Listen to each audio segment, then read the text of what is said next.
لله رب العالمين والعاقبة للمتقين ولا عدوان إلا على الظالمين والصلاة والسلام على سيد المرسلين إمام المتقين سيدنا وحبيبنا وشفيعنا وقرة أعيننا محمد صلى الله عليه وسلم وعلى آله وأصحابه أجمعين. وسبحانك لا علم لنا إلا ما علمتنا إنك أنت العليم الحكيم وتب علينا إنك أنت التواب الرحيم ولا حول ولا قوة إلا بالله العلي العظيم. أما بعد.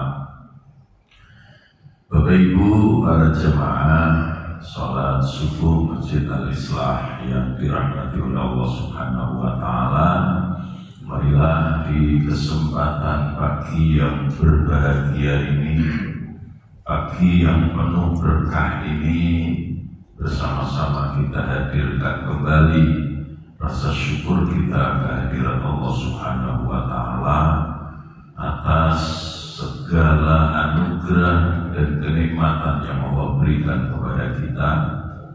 Pagi hari ini kita semua masih tetap dalam keadaan iman, dalam keadaan Islam. Pagi ini pula Allah Subhanahu wa taala masih memberikan anugerah kesehatan lahiran wa batinan. Mudah-mudahan semua yang Allah berikan kepada kita senantiasa diiringi dengan keberkahan, sehingga setiap butir nikmat yang Allah berikan kepada kita bisa menambah catatan-catatan kebaikan kita di hadapan Allah Subhanahu wa taala. Amin ya rabbal alamin. Salawat ma'asalam kita haturkan kehadiran junjungan agung beliau Rasulullah sallallahu alaihi wasallam yang telah menuntun kita dengan segala tuntunan yang sempurna, memberikan sunnah dan keteladanan buat kita sebagai keteladanan yang paling layak untuk kita ikuti untuk menggapai keselamatan di kehidupan kita, baik di kehidupan dunia maupun di akhirat sana. Bapak Ibu jamaah rahimakumullah, insya Allah tidak lama lagi, 1 minggu ke depan kita akan bertemu dengan bulan suci Ramadan. Mudah-mudahan panjang umur, panjang umur, sehat walafiat, tetap semangat, sehingga nanti menggapai keutamaan yang tak tertandingi di bulan suci Ramadan bisa benar-benar kita lakukan seoptimal mungkin. Kita sambut Ramadan dengan sukacita, kita sambut Ramadan dengan hati yang riang gembira untuk beribadah kepada Allah Subhanahu wa taala. Bapak Ibu dan jamaah rahimakumullah, sebelum kita bertemu dengan bulan suci Ramadan, kita kemudian harus mempersiapkan diri sebaik mungkin. Persiapan yang paling utama dan pertama yang harus kita miliki adalah persiapan ini. Ya, kita persiapkan hati kita. Kenapa harus hati? Karena ketika Allah Subhanahu wa taala menghadirkan kewajiban untuk menjalankan ibadah puasa, maka Allah Subhanahu wa taala memanggil kita itu dengan panggilan spesifik. Bukan menggunakan panggilan yang bersifat umum. Jika ayatnya panjenengan semua sudah hafal karena ini paling populer. Kalau Ramadan itu ayat ini paling laku di pasaran. Paling laku di pasaran, betul itu. Ya kemana-mana itu mesti ke bawah itu. Jadi ketika Allah Subhanahu wa Ta'ala menghadirkan kewajiban puasa buat kita, Allah katakan ya ayyuhalladzina amanu, bukan ya ayyuhan nas. Itu artinya apa? Bahwa ketika Ramadan tiba, maka mentalitas kita, hati kita harus betul-betul siap.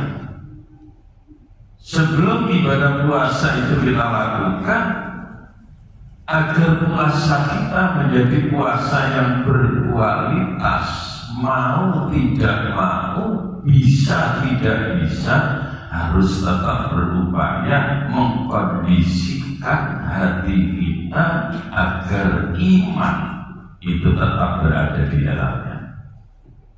Iman kita yang harus kita garap terlebih dahulu. Dan mengharap iman itu bukan tanpa tantangan, bukan tanpa rintangan.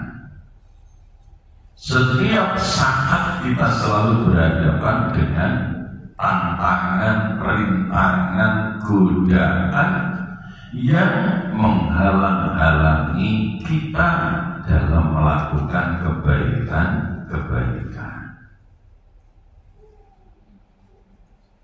Meskipun kita juga seringkali mendengar bahwa kalau sudah Ramadan tiba, itu kan setan-setan dibelenggu.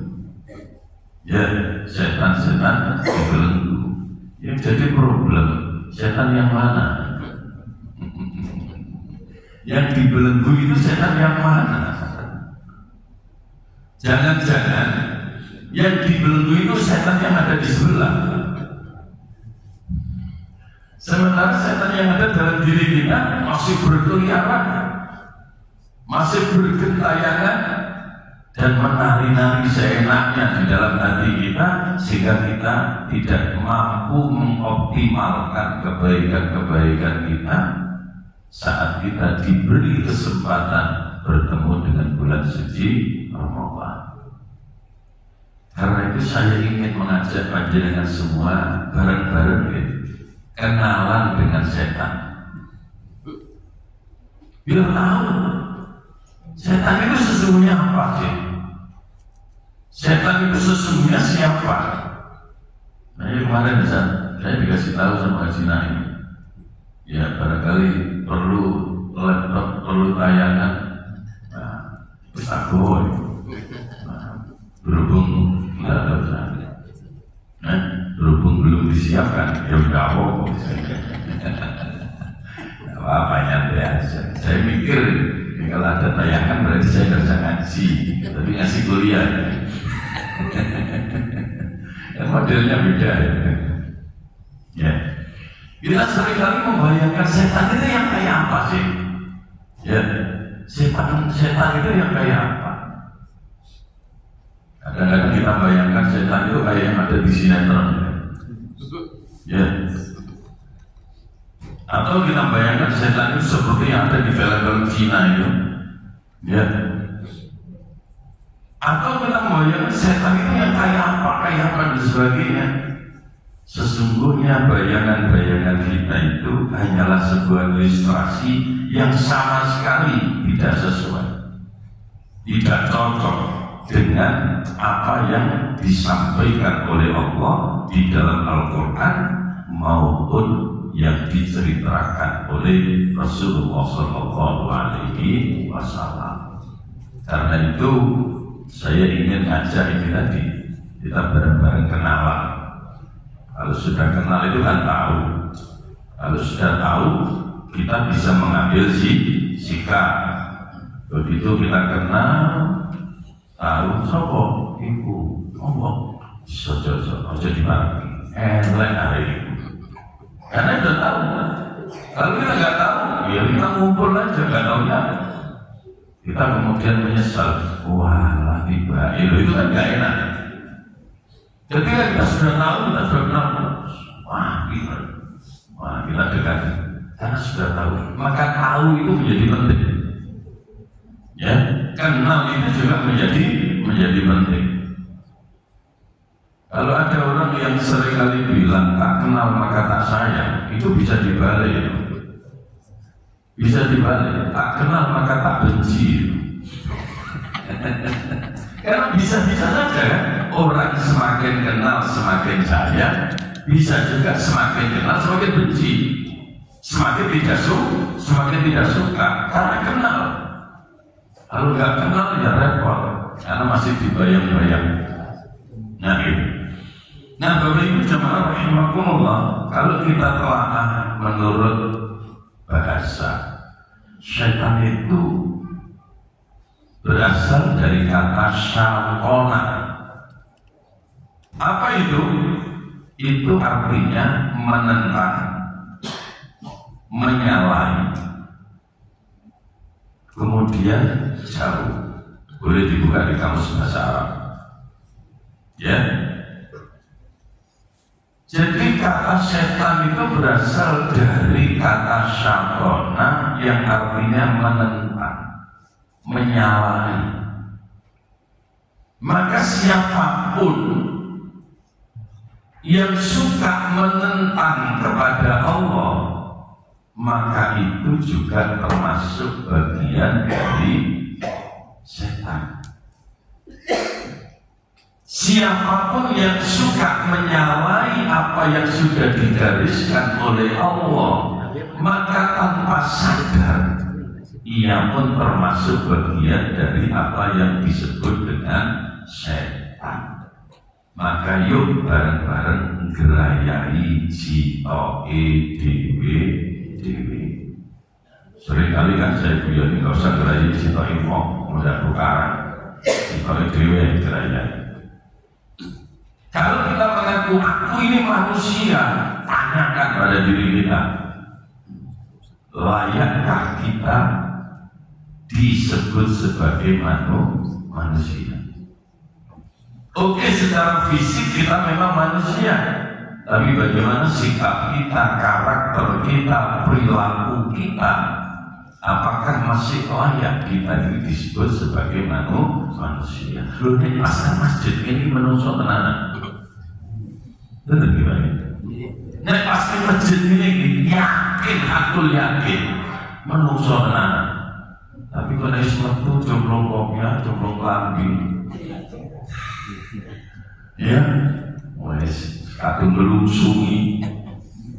Itu kadang-kadang kita lupa bahwa kita ini sebenarnya adalah makhluk yang dikemas oleh Allah sedemikian indah dan diposisikan dengan posisi sedemikian mulia. Tapi kita seringkali lupa dengan posisi itu. Dan itu terbukti betapa seringnya kita menentang aturan-aturan Allah Subhanahu wa Ta'ala.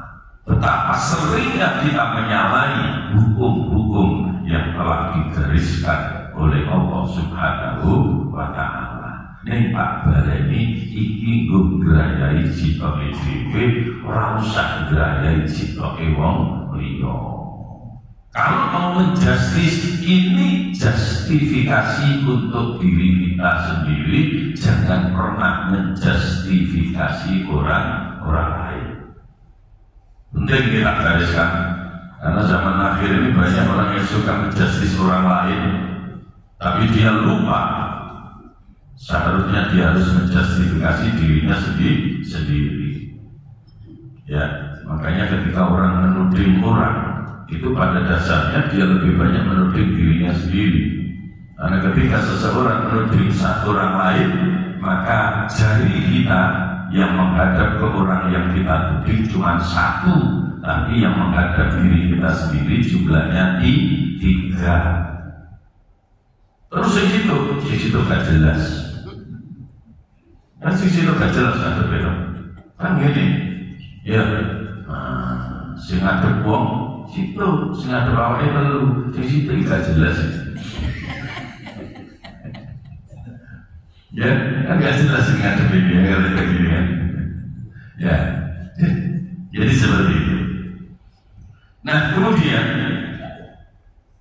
kalau kita lihat di dalam Al-Quran, ketika Allah Subhanahu wa Ta'ala menyebut kata syaitan, itu Allah menyebutnya di dalam Al-Quran itu sebanyak 4 kali.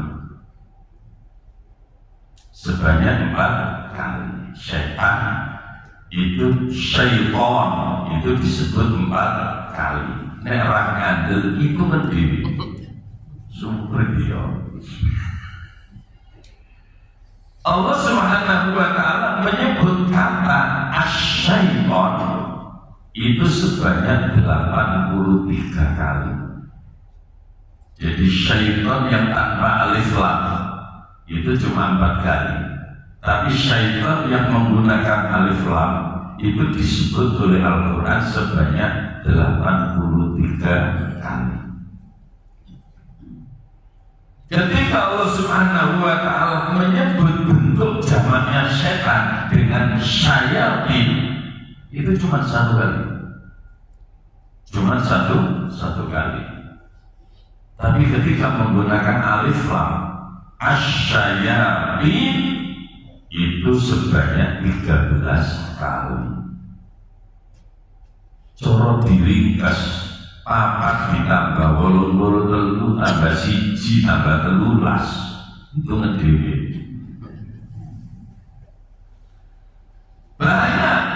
Banyak kali Allah menyebut setan dengan berbagai kata. Ya, syaitan, asyaitan, syayatin, asyayatin itu banyak kali. Kalau dihitung lebih dari 100 kali disebut oleh Allah di dalam Al-Quran. Untuk apa? Ngilingno awake dhewe. Ya, untuk mengingatkan kita. Ya. Kemudian Al-Quran juga cerita bahwa yang namanya setan itu seperti yang tadi saya katakan, jangan dibayangkan seperti gambar-gambar yang ada di sinetron atau di film-film. Setan itu kalau versinya Al-Quran jelas ini benar. Ya, karena yang dahulu adalah zat yang maha benar. Setan itu dikatakan oleh Allah di dalam Al-Quran tidak hanya berasal dari bangsa jin,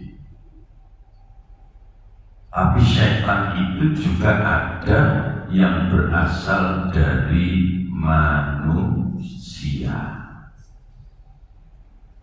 Nah, yang paling bahaya itu kan yang kedua ini tadi. Yang paling bahaya itu yang nomor 2, yaitu setan yang dari bangsa manusia. Itu paling bahaya.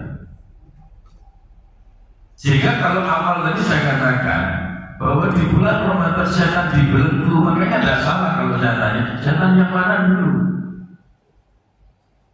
Jangan-jangan setannya adalah diri kita sendiri.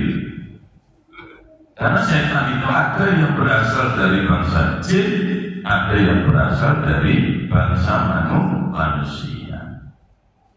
Salah satunya disebut oleh Allah di dalam Al-Quran, maka dzalika ja'alna likulli nabiyyin aduwwan syayatinal insi wal jinni. Jadi setiap nabi itu selalu dihadapkan musuh.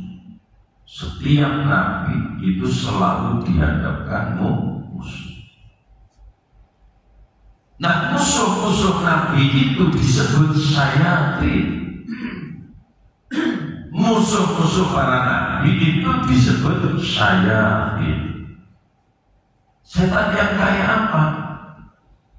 Setan yang disebut al-insi wal jinni. Syayatinal insi wal jinni. Setan-setan dari golongan manusia dan setan-setan dari golongan jin. Nah, bagaimana cara kita mengenali setan itu? maka kita tentu harus betul-betul mengenal dengan baik karakter-karakter yang dimiliki oleh setan itu. Saya menyebutkan beberapa karakter, mudah-mudahan waktunya cukup. Ya. Jadi kebetulan mau ngasih kuliah kan disiapkan di sini. Ya. Yang pasti setan itu punya karakter yang menonjol sekali, yaitu sifat yang sangat jahat. Jadi setan itu jahat. Mulanya yang orang menungso kok jahat, itu berarti aku kan ngomong. Ya. Jadi satu karakter setan itu jahat. Tidak sekedar jahat, tapi sangat-sangat jahat. Dan itu disebut oleh Allah di dalam Al-Quran. Ya. Wa minan nas may yujadilu fillahi bighairi ilmin wa yattabi'u kulla syaittanin marid. Ya. Allah Subhanahu wa ta'ala mengatakan bahwa di antara manusia itu ada orang yang membantah tentang Allah tanpa ilmu pengetahuan dan mengikuti setiap setan yang sangat jahat. Apakah ada orang yang membantah tentang Allah tanpa ilmu pengetahuan? Banyak. Ya, karena kebodohan manusia itu lalu kemudian mempertanyakan tentang eksistensi Allah. Dan itu selalu dihadapi oleh para nabi, orang-orang yang model-model yang seperti itu. Apakah itu hanya tantangan buat para nabi? Beda, umatnya termasuk kita, umat Nabi besar Muhammad Sallallahu Alaihi Wasallam. Makanya kenapa kita kemudian diberi bekal oleh Rasulullah ketika kita berdiskusi tentang Allah, maka jangan pernah menyentuh, ya, jangan pernah menyentuh eksistensinya Allah, jangan pernah menyentuh eksistensi zatnya Allah. Cukup dengan melihat ciptaan-ciptaan Allah, maka di sana sesungguhnya kalau kita mau berpikir, maka kita akan mengenali Allah Subhanahu wa ta'ala. Tafakkaru fi khalqih wa la tafakkaru fi dzatih. Berpikirlah tentang ciptaan-ciptaan Allah, jangan pernah berpikir tentang zatnya Allah Subhanahu wa ta'ala. Kenapa? Gak gaduh. Ya, gak gaduh. Sehingga banyak sekali kan ayat-ayat Al-Quran yang mendorong kita untuk benar-benar mengamati setiap ciptaan Allah. Kenapa? Karena di sana selalu ada ayat-ayat Allah. Inna fi khalqis samawati wal ardi wa ikhtilafil laili wan nahar la ayatin li ulil albab. Cukup satu ini saja mewakili. Ya. Jadi dalam penciptaan langit, dalam penciptaan bumi dan segala apa yang ada di dalamnya, di sana sudah cukup menunjukkan tentang tanda-tanda kebesaran Allah Subhanahu wa ta'ala. Tapi itu kata Allah liulil albab, untuk orang yang berakal, untuk orang yang berpikir. Sing ora gelem mikir ya ora iso. Ya. Sing ora gelem mikir ya ora iso. rekreasi yang panggonan api paling banter di api ini. Ya, kenapa? Karena penglihatannya dibatasi. Dibatasi oleh apa? Dibatasi oleh kebodohannya. Sehingga setiap kali melihat sesuatu yang tahu cuma sesuatu yang dia lihat, padahal di balik sesuatu itu di sana ada Allah yang menciptakan sesuatu yang kita kagumi. Maka tidak ada satupun yang layak dikagumi di alam semesta ini kecuali penciptanya, yakni Allah Subhanahu wa Ta'ala. Kalau kita tahu itu, enak sudah. Ya, ketemu apa wae, kabeh itu kersane Gusti Allah. Enak itu. Ya,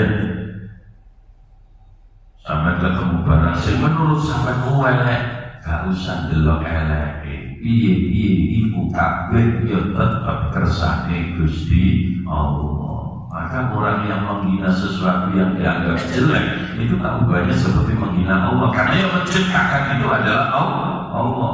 Makanya hati-hati. Ya, ini yang harus kita hati-hati. Maka ketika Allah menggelar ayat-ayatnya di bumi, di langit, dan setiap apa yang bisa kita saksikan, bagi kita yang mau berpikir, tentu kemudian ini akan menambah keimanan kita kepada Allah Subhanahu wa Ta'ala. Ternyata manusia itu karena apa-apa nih.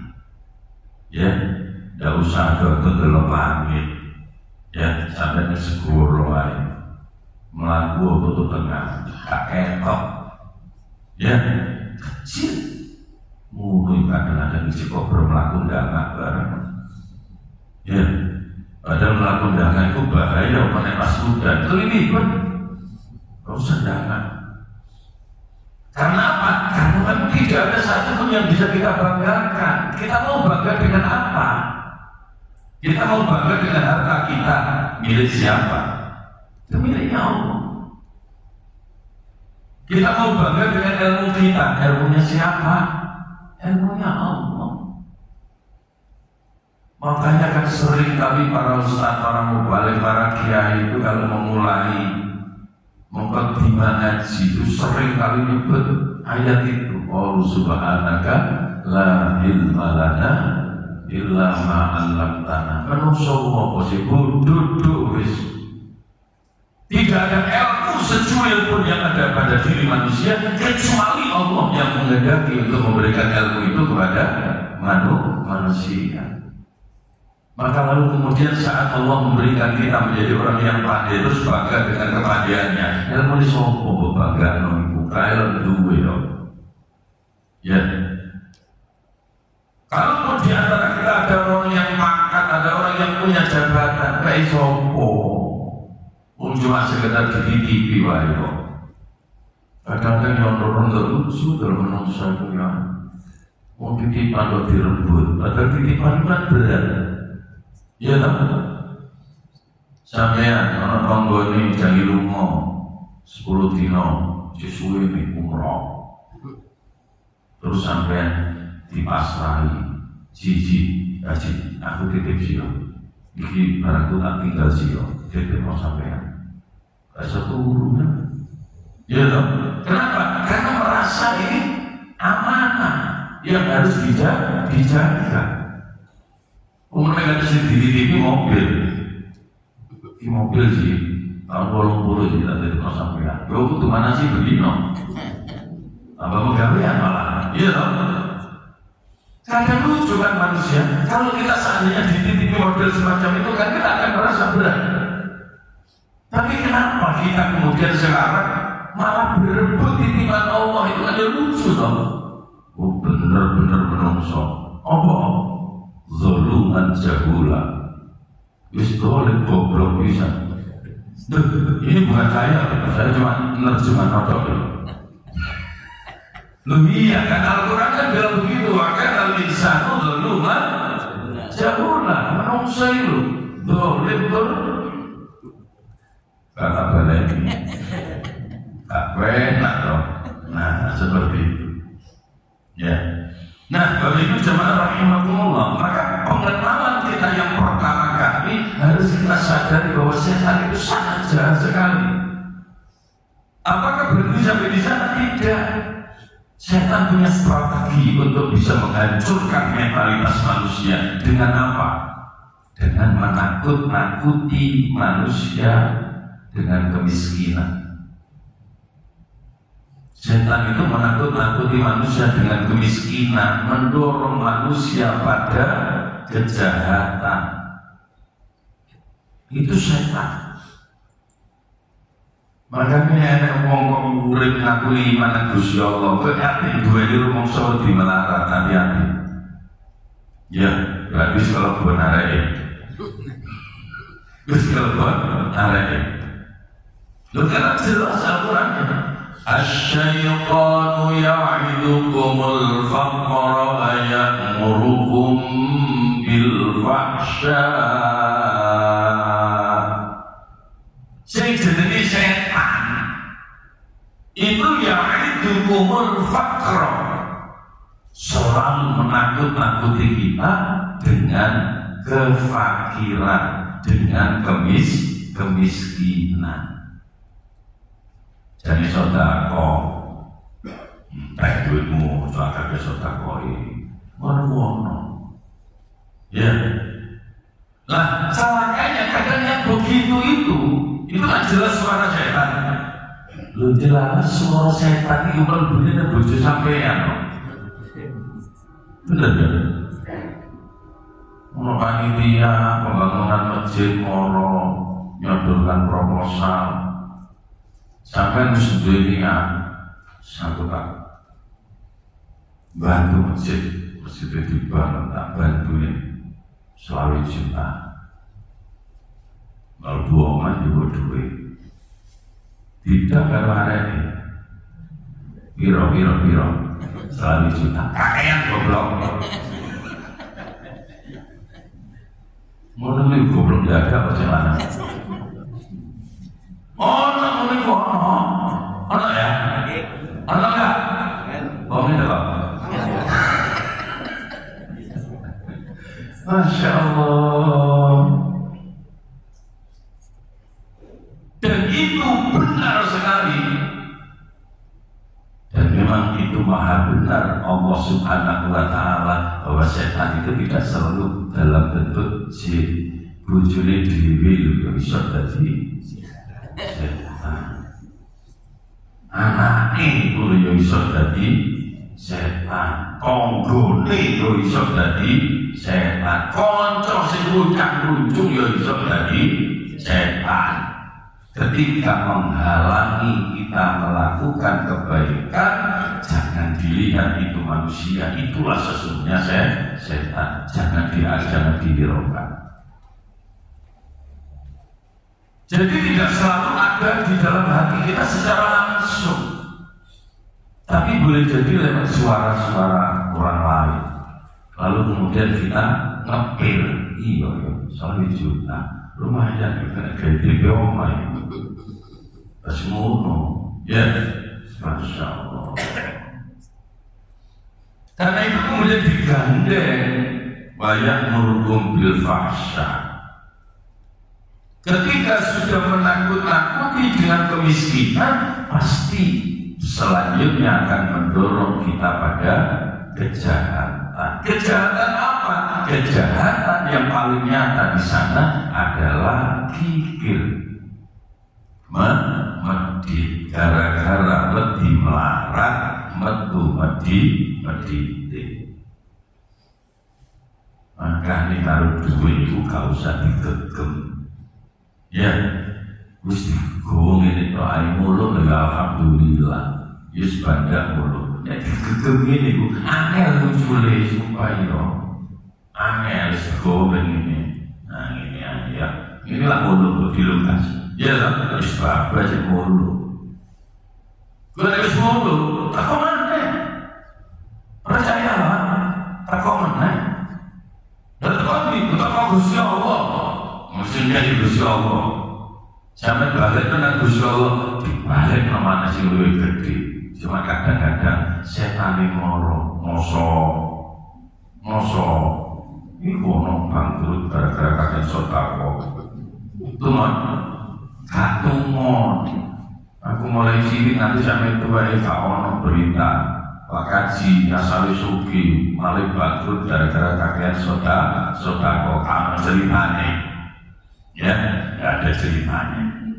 Nah Bapak Ibu jamaah rahimakumullah, kemudian apa lagi?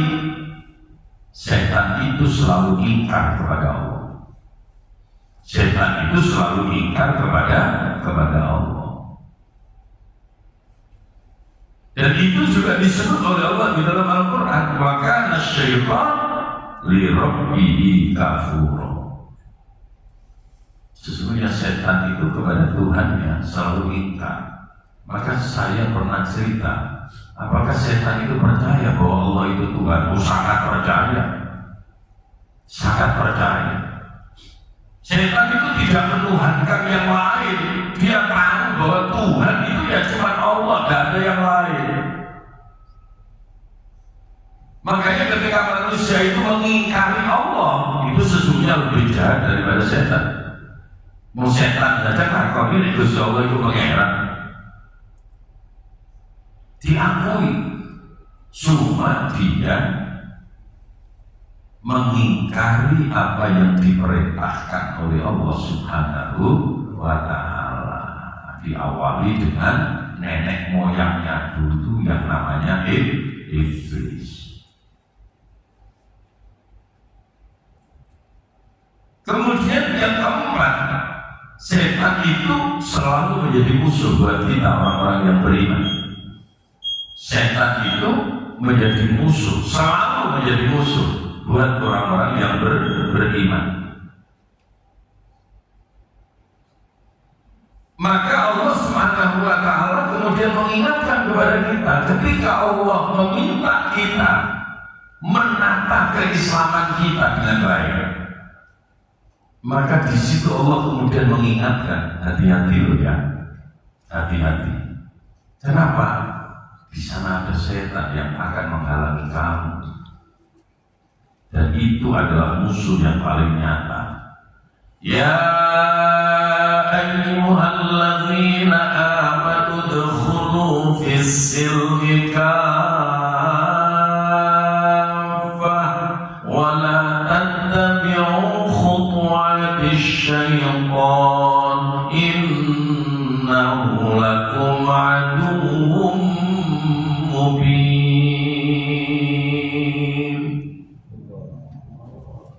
Ketika Allah Subhanahu wa Ta'ala memberikan perintah kepada kita untuk betul-betul memperbaiki keislaman kita, udkhulu fis-silmi kaffah. Kenapa itu harus diperintahkan kepada kita? Karena secara faktual kita yang sudah mengaku Islam kita masih jauh dari idealismenya keislaman. Masih jauh sekali. Maka Allah kemudian mendorong kita, memberikan perintah kepada kita dari orang Islam yang tenanan, aja setengah-setengah. Ya, yang tenang. Karena bagaimanapun juga, kalau setengah-setengah itu tetap gak enak. Setengah-setengah. Sampai mana? Segoi tiba setengah matang, itu kan gak enak. Setengah-setengah itu gak enak. Segoi setengah matang. Ini ada ceplos setengah matang, jalan berlumayan. Tapi kalau Islamnya setengah, itu bahaya. Masuk yang benar. Dan kemudian di sana Allah mengingatkan, wala tattabi'u khutuwatis syaitan. Jangan ikuti. Apa yang tidak boleh diikuti adalah bisikan-bisikan setan, langkah-langkah setan. Jangan turuti langkah-langkah setan, jangan turuti bisikan-bisikan setan, jangan turuti godaan-godaan setan. Kenapa? Innahu lakum aduwwun mubin. Karena setan itu adalah musuh yang nyata sekali. Bapak Ibu jamaah rahimakumullah, saya baru cerita tentang 4 sifat ini, tapi sudah dibel tadi kelihatannya. Ini itu kan bel ya, bel jam pelajaran habis. Ya sebenarnya tambah. Tapi karena saya siapkan 11 pakai separuh, satu lagi. satu lagi. Apalagi karakter setan itu karakter setan yang paling terkenal dan kita kenal betul itu, yaitu sombong. Itu jelas. Disitulah kenapa kita diperintah oleh Allah, hati-hati dengan anugerah yang Allah berikan kepada kita. Jangan sampai itu menjadi alat untuk kesombongan kita tanpa kita sadari ya. Kalau kita lihat kesana kemari, orang sombong selalu ada. Sebabnya macam-macam. Orang sombong gara-gara umure, rumah sawis tua. Rumah sawis tua, dilingno. Kata si lingno si ada kencur bisa. Apa yang terjadi? Oh si kencur wani-wani lingno aku. Ku jenenge wong tuwa sombong. Ana ya? Ana. Tapi kok tapi ini jelas kok. Ada kok jelas. Ada yang sombong karena apa? Karena hartanya. Ya, karena hartanya. Wah ini kadang-kadang nek rapat kampung, ibu melarat kata mani usul. Kata mani usul. Sebabnya kata usul di kakean. Sikso ke mesti ngomong. Melarat kan ngomong kakek usul cangkem kok. Iku jenenge wong sugih sing sombong yo ngono iku. Ya. Tapi alhamdulillah kalau di lingkungan Masjid Al-Islam tidak ada yang begitu. Justru orang kayanya hebat-hebat. Iya, betul. Abahnya itu luar biasa sekali. Ya, berkat kegigihan beliau. Ya, Masjid Al-Islam makin lama, makin makmur. Alhamdulillah, mudah-mudahan diberkahi oleh Allah Subhanahu wa Ta'ala. Masih suki, masih sombong gara-gara ilmu, ya.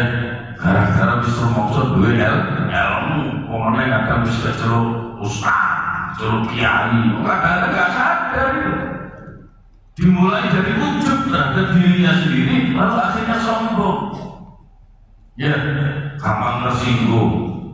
Gue jalur santri ini rada telat tinggi mulai tersinggung.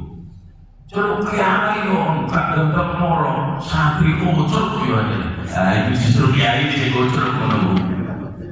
Loh iya, saya tak dengar-dengar. Hati-hati itu.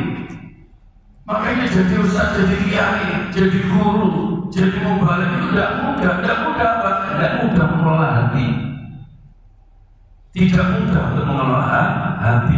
Kalau tidak berhati-hati betul, maka yang muncul adalah kesombongan. Hati-hati betul. Kemudian terus nanti mongso nenggurine akeh. Buntutnya akeh. Wah, hati-hati. Orang sombong gara-gara pengikutnya akeh. Yo iso macam-macam. Ya toh. Oh, langsung dadanya maju 1 meter. Jadi maju 1 meter bapak bisa pikir. Insyaallah itu karakter yang harus dijauhi. Karena itu adalah karakter setan. Makanya nanti ketika kita ketemu Ramadan lalu kemudian kita puasa, itu kalau kita sadar betul dengan puasa yang kita lakukan, dan itu ketika kita memulai melakukan puasa, hati kita sudah betul-betul bersih dari yang namanya gangguan-gangguan, bisikan-bisikan dan karakter-karakter setan, maka kita akan mudah melaksanakan ibadah puasa itu yang sesungguhnya sampai akhirnya kita menemukan sesuatu yang luar biasa di sana. Apa itu? La'allakum tattaqun. Mudah-mudahan bermanfaat. Mudah-mudahan bermanfaat. Kita masih dapat 5 walaupun nanti dilanjutkan lagi ini masih. Soalnya 5 ya. Tapi nek gak ini sih besok aja nanti. Karena sih keamanan nanti. Jadi ini pasti. Ya. Soalnya ini bocah. Oh ya. Itu tuh kemarin ya. Kumpul barokah. Ya. Mudah-mudahan kita semua diberi panjang umur oleh Allah Subhanahu wa Ta'ala, sehat, walafiat, ditakdirkan oleh Allah benar-benar bertemu dengan bulan suci Ramadan, diberi kekuatan oleh Allah dengan taufiknya untuk bisa melaksanakan serangkaian ibadah di bulan suci Ramadan, sehingga kita akan tampil dan hadir sebagai sosok yang bertakwa dengan seizin Allah Subhanahu wa ta'ala. Amin ya rabbal alamin.